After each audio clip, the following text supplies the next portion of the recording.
Hello friends, I am Dr. Tarun Arora. Today we will discuss judicial approach towards right to privacy in India. Dignity of life is one of the primary goals of the constitutional governance as enshrined in the preamble to the Constitution of India.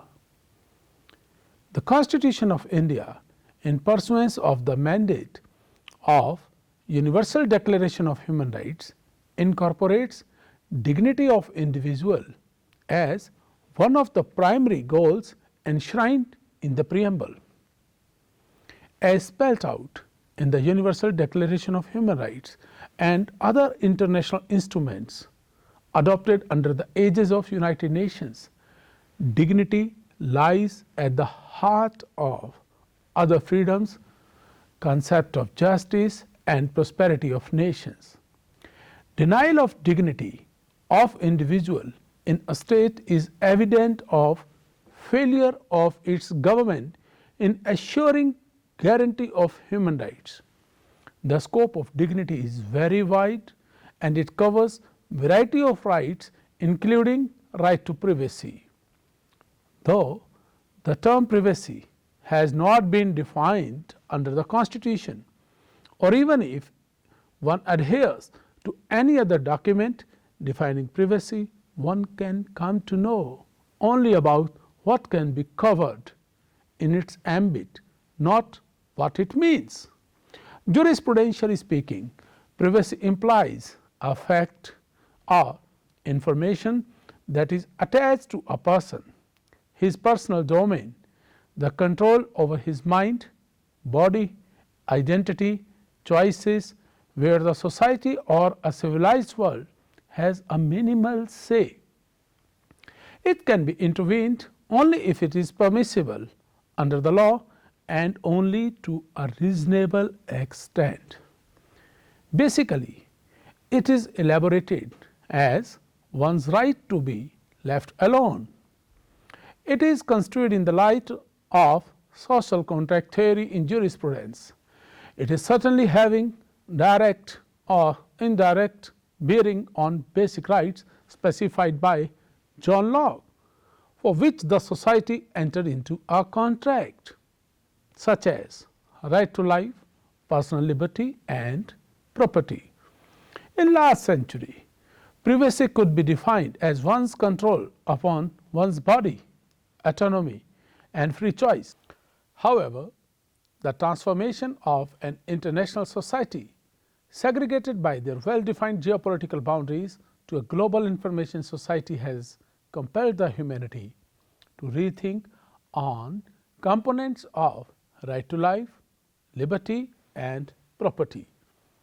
In modern world driven by the information and digital technology, protection of the information itself has become a challenging task. Information in this interconnected world is also a subject of protection, as it has direct bearings on one's life, liberty and property. Against the above backdrop, the forthcoming discussion deals with the emerging dimensions of right to privacy in national scenario. In the case of Khadak Singh versus State of UP and others, that was decided in the year of 1963 by the Supreme Court.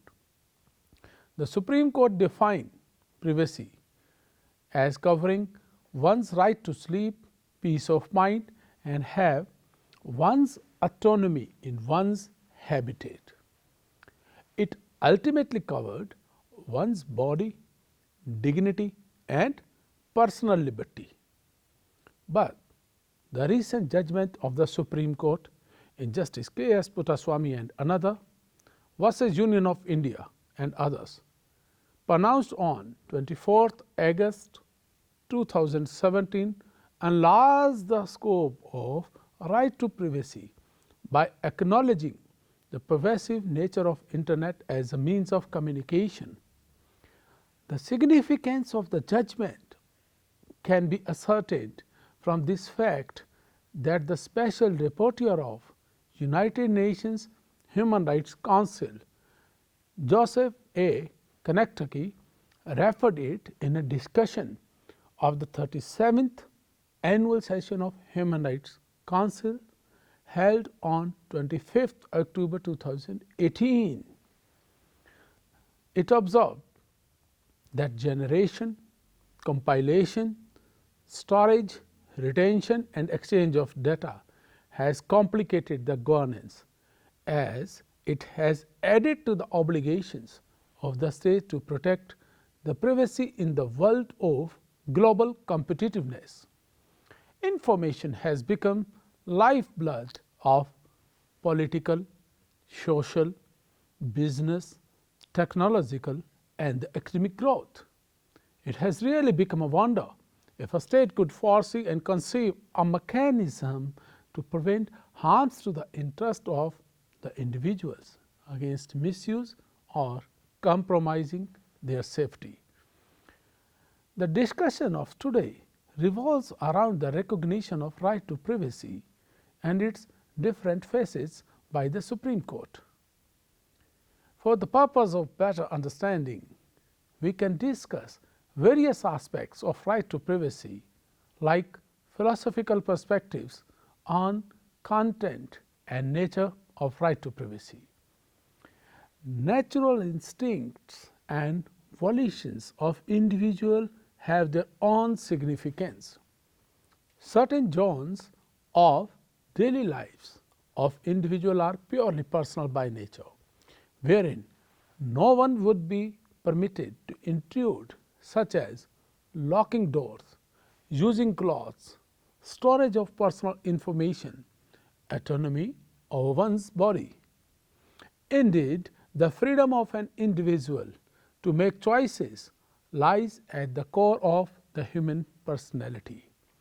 It is based on the autonomy of the person. An individual's inherent right to assert and control the human element, which is inseparable from the personality of the individual, is the fulcrum of privacy. All these aspects of one's life are entirely private, and here an individual can have legitimate expectations of privacy.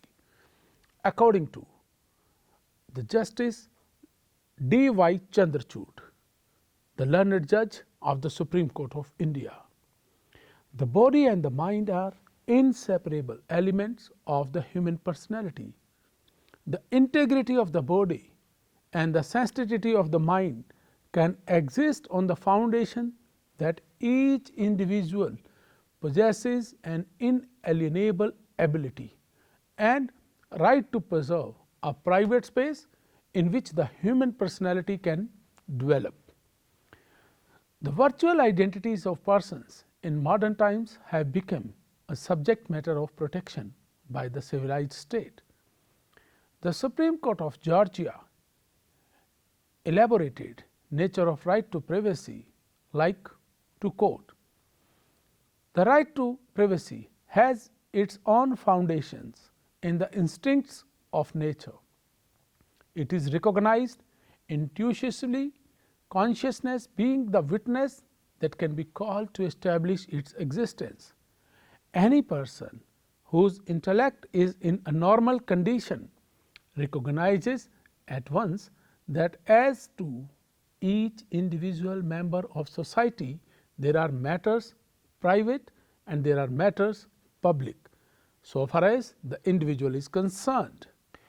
Each individual as instinctively resents any encroachment, opposes any encroachment by the public upon his rights, which are of a private nature, as he does with the withdrawal of those rights which are of a public nature." Basically, privacy has been perceived as a situation of enjoying freedom from any fear, freedom from any apprehension of public attention or scrutiny of our acts of personal nature or decisions. In other words, it is a guaranteed freedom against any undesired sharing or forwarding one's details resulting into intrusion in one's personal domain. Such intrusions may be physical, virtual or otherwise, such as stalking someone physically or virtually, peeping over one's shoulder to eavesdropping directly or through instruments, devices or technological aids. It also covers right to be let alone and not to entertain unsolicited communication, gestures and activities disturbing one's peace of mind. As explained by Robertson and Nichol on their famous work Media Law, individuals have a psychological need to preserve an intrusion-free zone for their personality and family, and suffer anguish and stress when that zone is violated. Democratic societies must protect privacy as part of their facilitation of individual freedom and offer some legal support for the individual choice as to what aspects of intimate personal life and the citizen is prepared to share with others. This freedom, in other words, springs from the same source of freedom of expression, a liberty that enhances individual life in a democratic community. In fact, every human being is at natural liberty to do or perform some natural functions in private. Here, each individual has a natural instinct to work without being intruded upon. Samuel Warren and Louis Brandeis, in their work titled Right to Privacy, published in Harvard Law Review, elaborated privacy comprehensively. It covers entitlement to such a condition that is not confined only to intimate spaces such as bedroom or the washroom, but also moves along with the person even wherever he goes. Basically, privacy has to be perceived as connected to seclusion in context of things, ideas, solitude, likings, confidentiality and secrecy as to certain aspect of one's life. Friends, solitude implies that even if a person is attending a meeting or function with a group of others, here one is entitled to isolate oneself from group of individuals as per one's choices. Likewise, at gathering of individuals in a space to which the right to admission is reserved in a banquet hall or a conference hall, it should be regarded as private. Privacy also covers one's mental freedom zone in which one has to think. Therefore, without the ability to make choices, the inviolability of the personality would be vulnerable.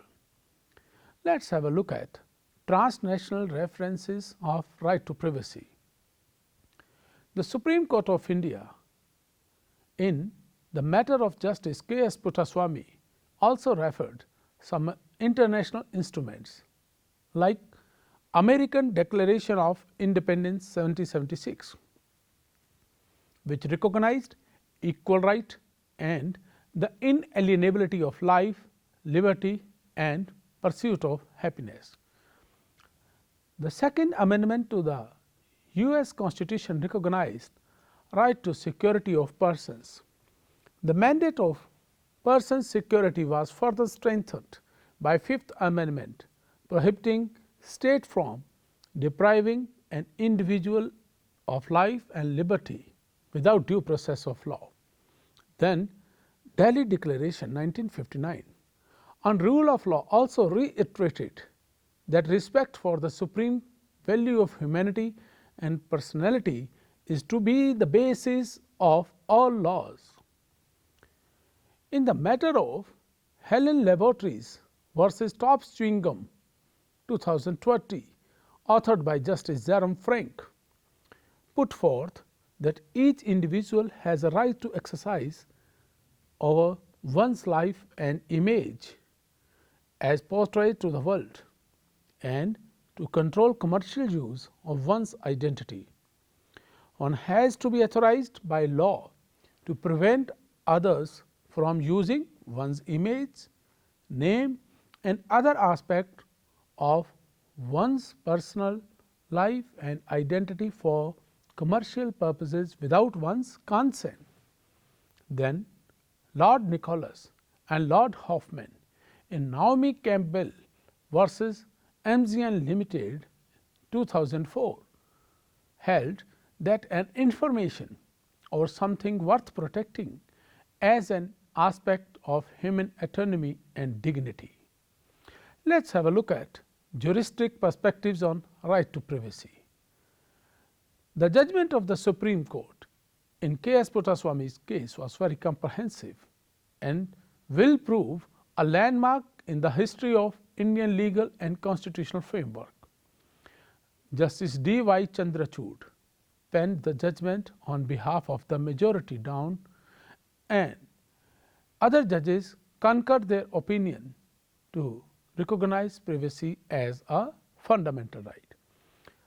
The juristic outlook discussed, referred and propagated at length.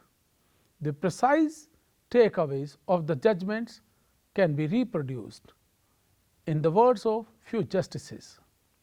Justice D.Y Chandrachud, he expounded that privacy is a coexistence of an individual's right to exercise control over one's personality. It is naturally inherent right and inseparable from human personality. He further quoted John Locke and his work, The Treatise of the Government, published in 1690, wherein he expounded that lives, liberties and estates of individual are a fundamental natural law, a private preserve. Then he also quoted Blackstone's Commentaries on the Laws of England 1765, wherein Blackstone propounded that there are some natural rights which are absolute under immutable laws of nature. The right of personal security contains a legitimate and incessant enjoyment of life, limbs, body, health and reputation by an individual.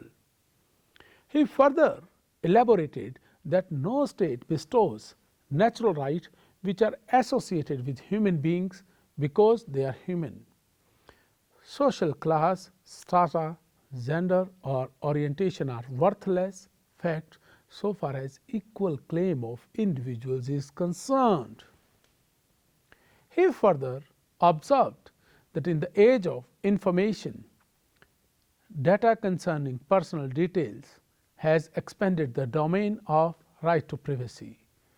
If one looks at the internet utility in the life of users horizontally, information may reveal the nature, temperament, choices, food habits, language, health, hobbies, sexual preferences, dress sense and political affiliation and what not. Therefore, data mining may be used to redefine one's personality without one's knowledge. Therefore, new dimensions have been added to protect data privacy under the realm of right to privacy. Next, important observations were made by Justice S.A.Bobde. He observed that privacy is prerequisite for enjoyment of any of the guarantees in Part 3rd. It has to be construed in the light of Articles 19 Clause 1, 20 Clause 3, 25, 28, 29 and so on as under the Constitution. He further observed the right to privacy covers a variety of rights in its fold, such as right to go abroad, right to privacy, then right to protection against solitary confinement, right against public hanging, right to shelter, and there are many other rights. The underlying principles in these different rights recognized in the different judgments is that privacy is a right or condition logically presupposed. It is necessary and unavoidable logical entailment of rights guaranteed in context of the Constitution. Justice Chelameswar observed that the states should not have unqualified, unbridled authority to intrude into certain aspects of human life. Its authority should be restrained by the constitutional firewall, because privacy is intrinsic to freedom, liberty and dignity. It is inherent to that liberty. Further, the same idea was endorsed by Justice Rohinton Fallenariman. To quote, "Privacy as a right carries both positive and negative content. Former imposes an obligation on the state to take all necessary measures to protect the privacy of individual, while later implies restriction on the state to commit an intrusion upon the life and personal liberty of citizens." A constitution has to be construed in such a way so as to ensure that the words deliver principles that are to be followed and connect privacy not only with the personal liberty, but also dignity of the individual. Unquote. Further, Justice S.K. Kaul made a very significant statement relevant in the present scenario. He opined that digital footprints and data collections of persons is capable of affecting one's image, decision making and shaping of behavior. If it is viewed in context of surveillance, it may drastically affect dissent, difference of opinions, sexual choices and personal safety. So friends, this judgment is viewed as a charter of right to privacy, wherein all the learned judges reached at a unanimous conclusion that recognition of right to privacy has become indispensable in the world of information. Data and information has attracted immense economic value, and that is beyond control. Nonetheless, this economic phenomena should not be allowed to prevail over one's fundamental right to be free from any interference, inhibition of interference, unnecessary and unreasonable surveillance. To conclude, if we look at the rapid acceleration of technology and increasing interface between science, technology and law in an established social order, the constitutional provisions will certainly respond with their resilience. Distinguishing physical privacy from the privacy of the mind, this judgment also referred the illuminating words of wisdom of legendary Justice Krishna Iyer, expressed in the state of Karnataka, and another versus Shri Ranganatha Reddy and another in the year of 1978. To quote, "The social philosophy of the Constitution shapes creative judicial visions and orientation. Our nation has as its dynamic doctrine economic democracy, sense which political democracy is chimerical. We say so because our Constitution in Part 3rd and Part 4th and elsewhere ensouls such a value system, and the debate in this case puts precisely this soul in peril.